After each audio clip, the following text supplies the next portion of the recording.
What's cracking? Hopefully it's not your back. Now listen, if you want to buy or trade cryptocurrency, choosing the right exchange is important.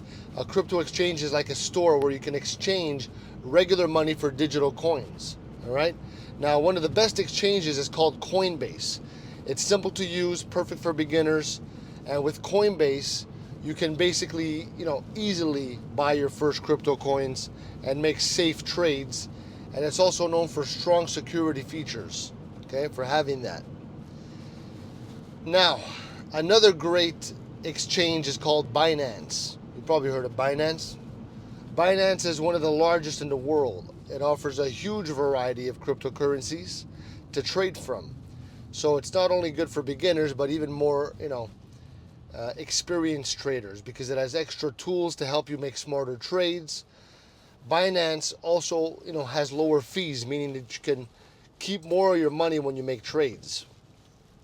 Kraken, another top choice, known for being very safe in many cryptocurrencies to choose from. Kraken provides great customer support, even if you have questions or need help. So that's 3 of them now that I just told you about. Check them out individually, see which one you like best, because choosing the right one depends on your needs. The best choices come with what you want, what you need. So anyway, leave me a like, leave me a comment, because we get what we give.